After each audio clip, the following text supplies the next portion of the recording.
Well, hello.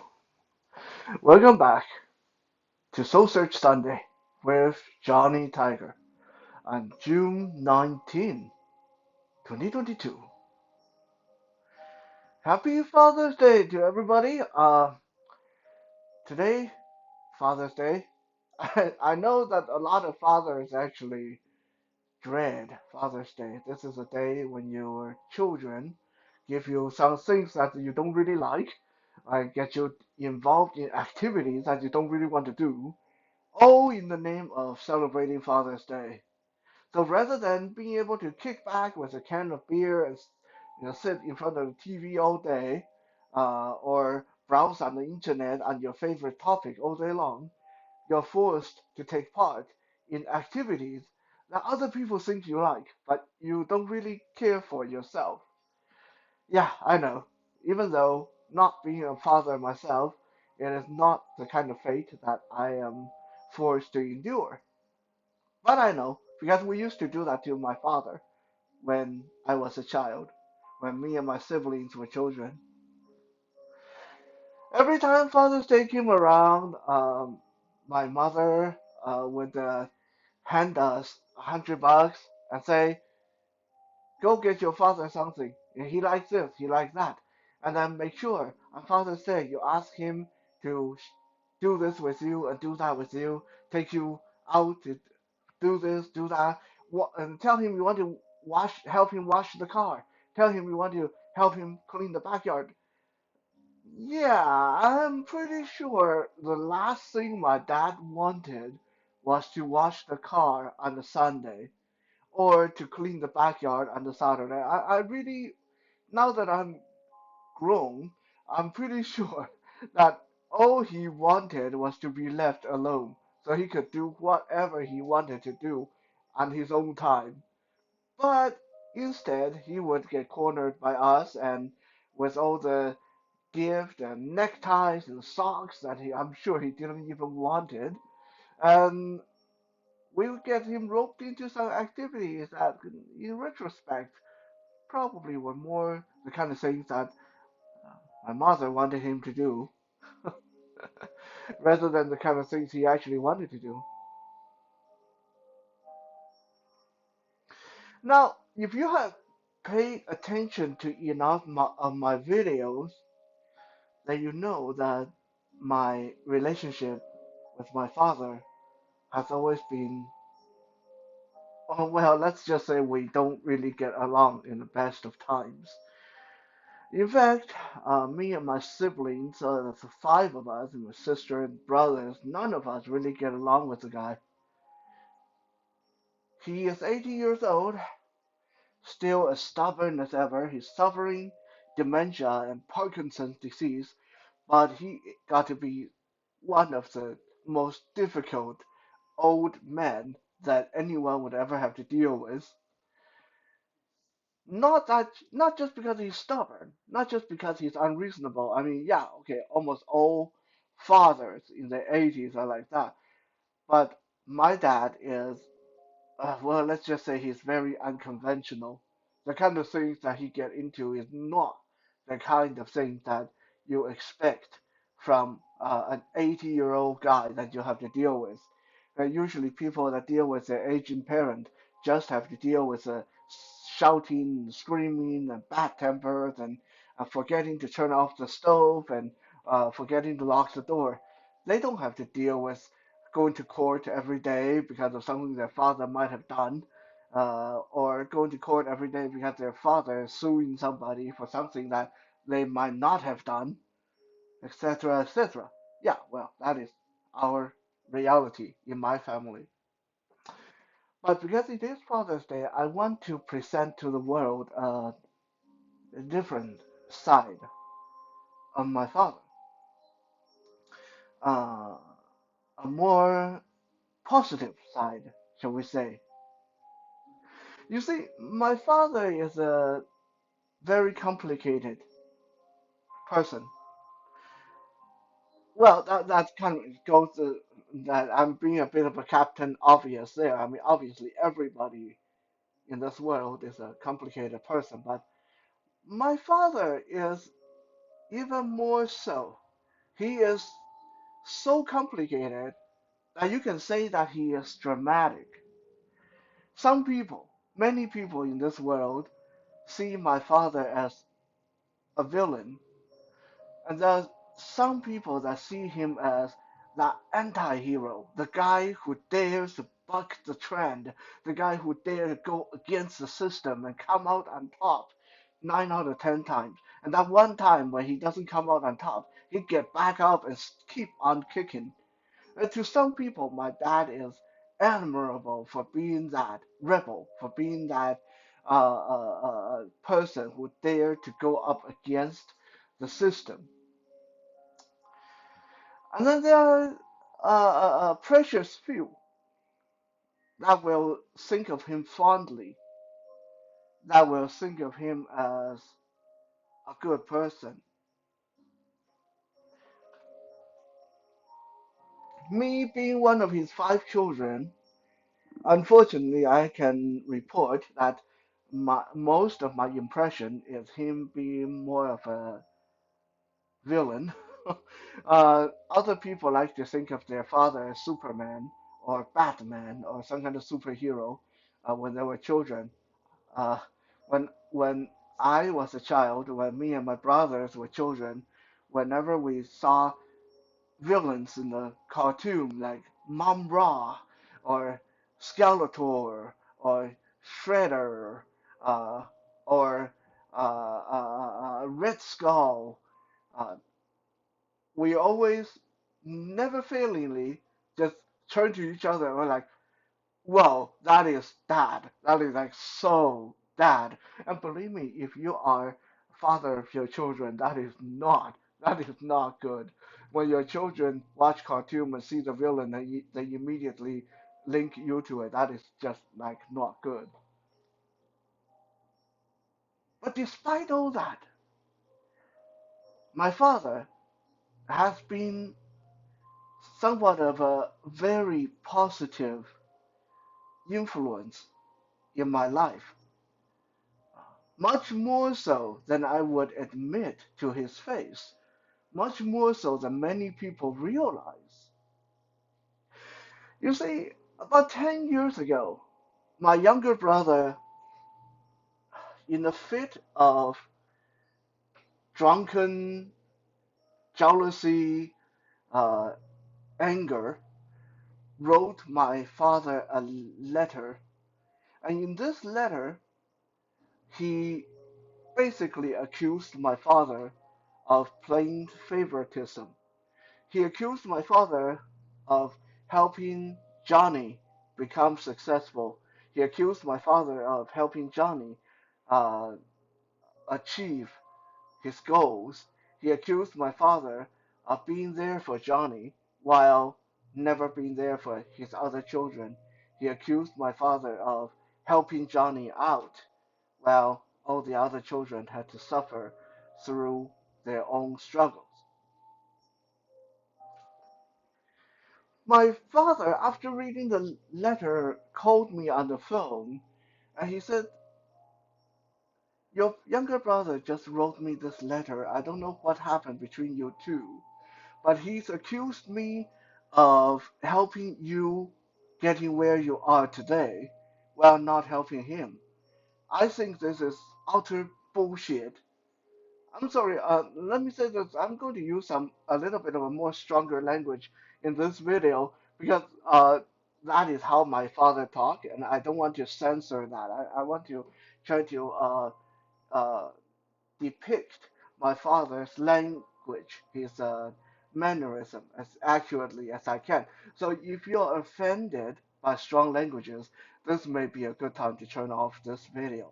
Okay, so my father said, "Your younger brother just accused me of helping you and not helping him. And this is just bullshit because where you are today got nothing to do with me. I didn't do shit. It's all you. So why is he mad at me?"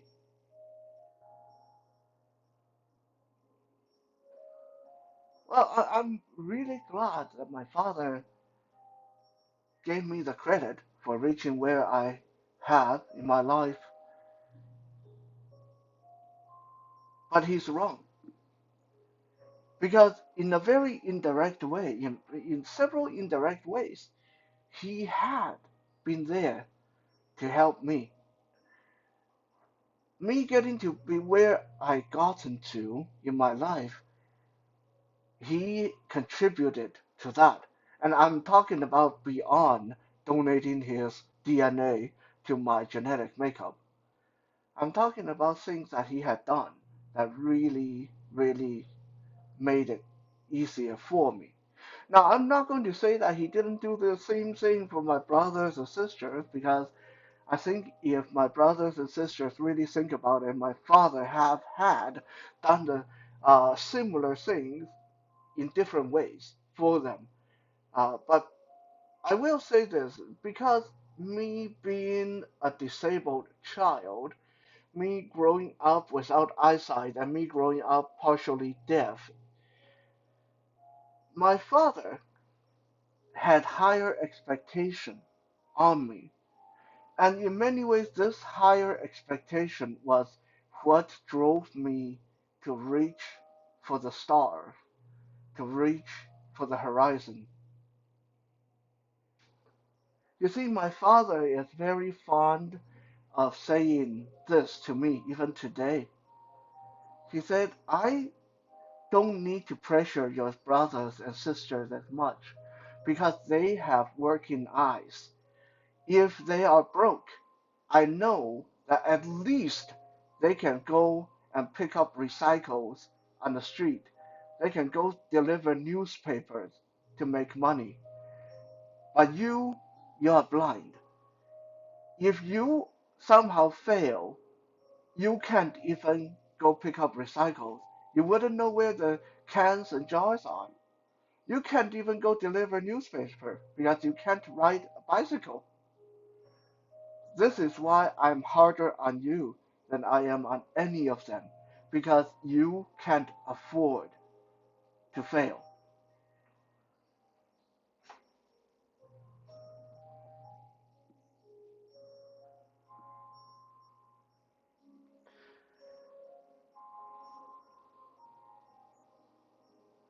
I remember growing up, um,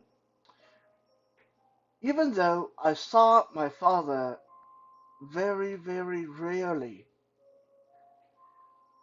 he was actually the one that was willing to teach me, was willing to understand what it was like to be a blind child. Even though this is a guy who hadn't never graduated high school. He never even finished junior high. This is a guy who spent most of his life dealing and double dealing under the table, over the table, with the government, against the government. This is a guy who spent his life literally on knife's edge. This is my nicer way of saying that he was not a law-abiding citizen. Okay, this is not a nice guy, not an educated guy, but he instinctually understood what it was like to be blind. I'll never forget this, even though this happened when I was very little, but I'll never forget this because this was one of those moments, this is one of those memories that sort of put my father in that role of a hero in my mind. At that moment, when this happened, he was no longer the villain. To me, at that moment, he was the superhero.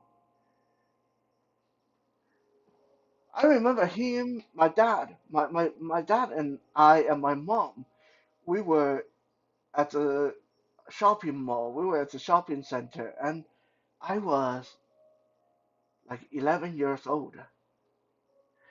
Now, when I was 11 years old, I was very, very curious. I mean, I still am. But when I was 11 years old, the whole world was a curiosity to me because I couldn't see what was around me. I didn't know what was going on. So I had the tendency to just reach out and touch. Uh, if I sensed that my mom's looking at something, I wanted to reach out and feel what she was looking at. If I was in a store and I knew there were things around me, I would reach out and feel to see, okay, oh, we are in a, dress shop. We are in a shop with a lot of ornaments, or what are in these boxes? And then I would ask questions.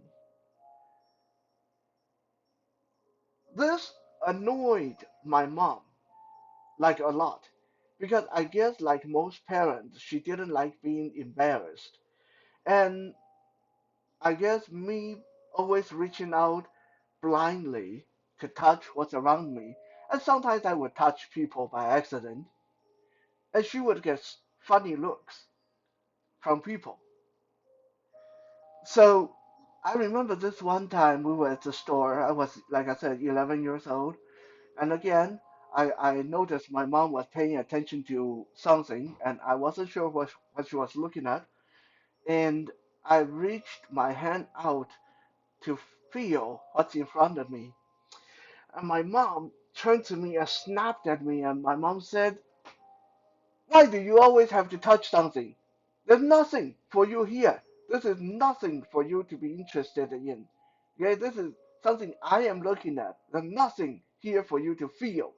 Why do you always have to touch things? Keep your hand to yourself." I felt so ashamed to be yelled at like that in store, and I felt so wronged, even though I didn't know how to articulate why I felt I was so wronged in my young mind. Because at that moment in my young mind, I was thinking, but mom, I can't see. I don't know what's here. But I didn't know how to put that into words. And I felt like crying. And that was when my father came storming over and basically grabbed my arm from my mom, and so I could stand with him. And he turned to my mom and he said, "What are you, some kind of fucking idiot?" Like I said, I'm going to use his exact language. He said, "What are you, some kind of fucking idiot? Your son is blind. How is he supposed to learn the world if you don't let him touch stuff? If he wants to touch things, let him touch. If people have problems, let them come and talk to me." Wow. I remember, like I said, at that moment, it transcended my father in my mind. No longer was him the supervillain. He was the superhero. He was super freaking man to me at that moment because he said what was on my mind.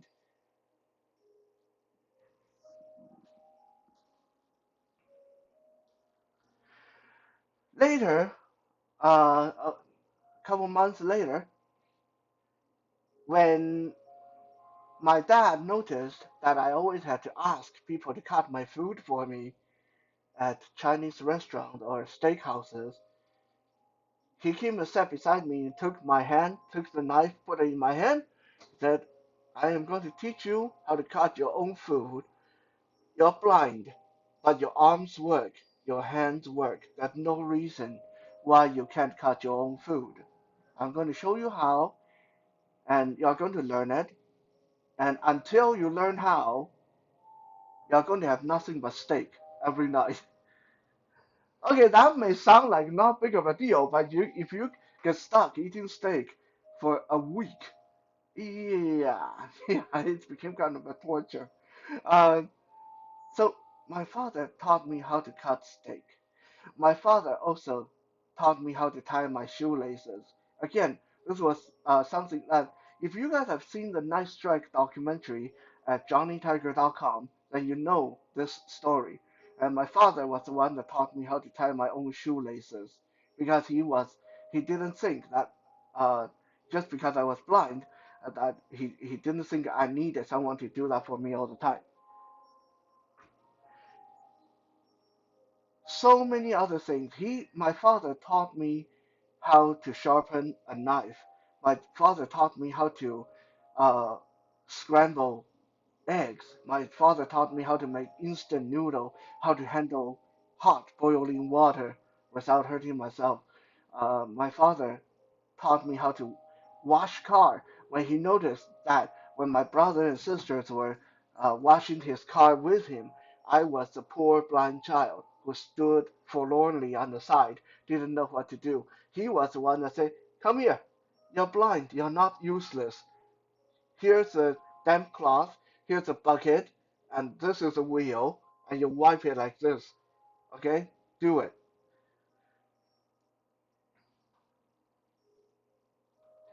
So you see, when he said that he had nothing to do with my success, he's wrong. He had a lot to do because even though most of the things my father taught me were very basic, but without these basic skills, I wouldn't be the person I am today. And how about these for something that's not so basic? Two of the things that my father taught me that have benefited me so much, and these were things that he taught me after I became an adult.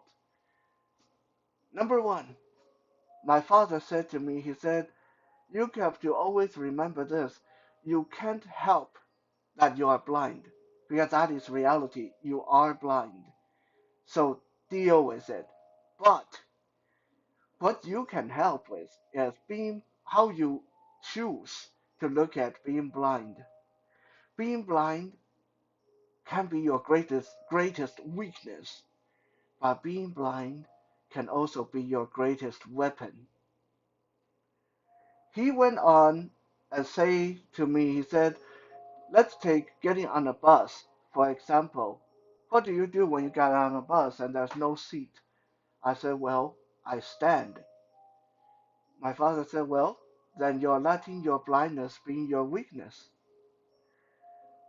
If you acknowledge that you're blind, if you stop being ashamed of it, then you should understand that people are supposed to give you seat when you're blind. It is your right. It is something that people should do. So when you get on the bus and there's no fucking seat, you speak up, raise your voice. Hey, I'm fucking blind. Is there a seat that I can sit anywhere?" And I guarantee you, 9 out of 10 times, you will get a seat. Now, if you take the swear word and the vulgarity out of this and really look at what he's telling me, he's so right. Because so often, those of us who are disabled, we see it as a curse. But we forget that if we only understand our rights and how we can use this to our advantage, this can actually make life a lot better. Life doesn't have to be this hard if we just learn to open our mouth. Now, speaking of opening our mouth, this is related to my father's second uh, teaching to me, which benefit me immensely as well. One time, my father asked me, he said, "When you are coming to a street corner and when you're ready to cross the street, what do you do?" I said, "Well, I listen to the traffic, and when I think it's the right time to go, I stick my white cane out towards the street so people can see that I'm ready to go, and then I walk." And my father said, "Who taught you this?" I said, "Well, that's what they teach in a mobility lesson when they teach blind people how to get around. That's what they teach us."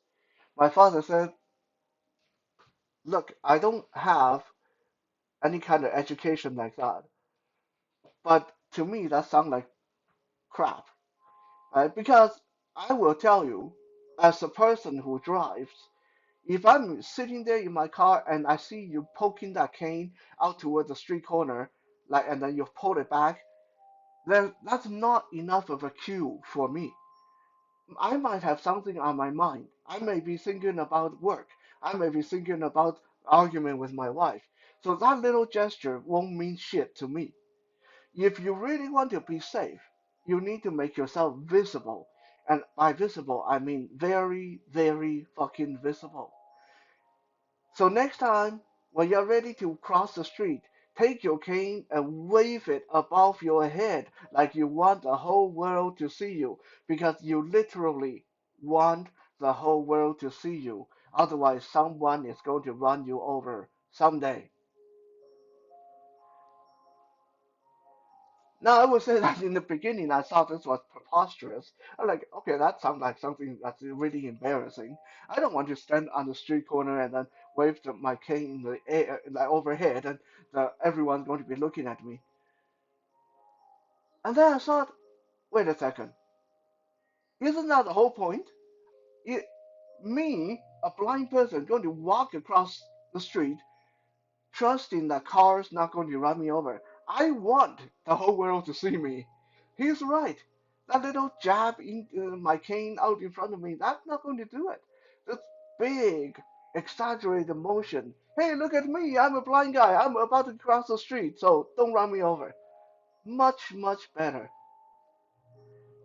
Furthermore, what this idea taught me was when you're disabled, when you're blind, well, hey, scratch that. No matter what you are, if you want to get ahead in the world, you got to make yourself visible.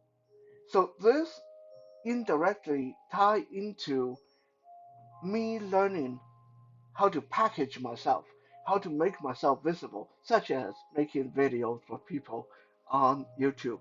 So you guys can know that there is a guy named Johnny Tiger, and he is blind, and he is one of the coolest people in the world.